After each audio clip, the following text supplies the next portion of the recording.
नाहरगढ़ किला दिन में सोता है, लेकिन जैसे ही रात होती है एक पुरानी आत्मा जाग जाती है उस आखिरी दरवाजे के पीछे जिसे कभी नहीं खोला जाना चाहिए था। मगर चार जिज्ञासु लोग उस दरवाजे को खोल बैठते हैं जिस पर खून से लिखा था उस आखिरी दरवाजे को मत खोलना। आज रात आप सिर्फ एक कहानी नहीं सुनेंगे, आप इसे अपनी रूह में महसूस करेंगे। तुर्की एक प्रसिद्ध यूट्यूब एक्सप्लोरर टीम भूतों के निशान ने एक नई वीडियो शूट करने का फैसला किया। इस बार जगह थी नाहरगढ़ किला, जो दिन में भले ही टूरिस्ट स्पॉट हो पर रात होते ही डरावनी कहानियों से भर उठता है। टीम में 4 लोग थे, आयुष, निधि, कबीर और उनकी कैमरामैन वुमन साक्षी।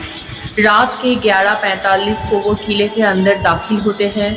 ठंडी हवा, चारों ओर सन्नाटा और दूर से आती जंगली जानवरों की आवाज महल को और भी भयानक बना देती। कहा जाता है कि राजा नाहर सिंह की आत्मा अब भी इस किले में भटकती है और जो उसके आदेशों की अवहेलना करता है वो लौट कर नहीं आता।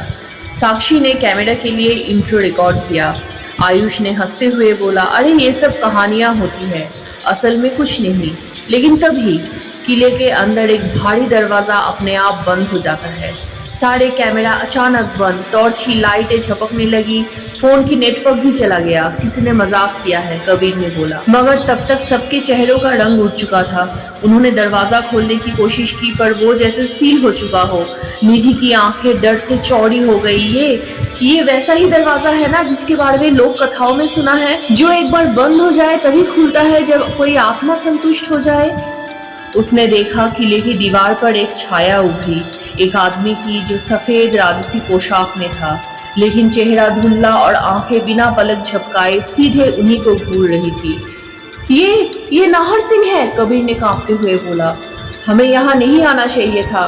दीवारों से आवाज आने लगी, मेरा कसूर क्या था? मेरे विश्वासघातक का बदला अब तुम लोग लोगे।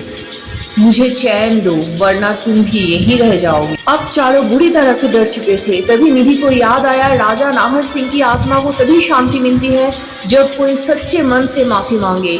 वे सब मिलकर घुटनों के बल बैठ गए और आंखें बंद कर क्षमा मांगने लगे। राजा नाहर सिंह, हमें माफ कर दीजिए, हमने आपके किले का अपमान नहीं किया, बस हम सच्चाई जानना चाहते थे।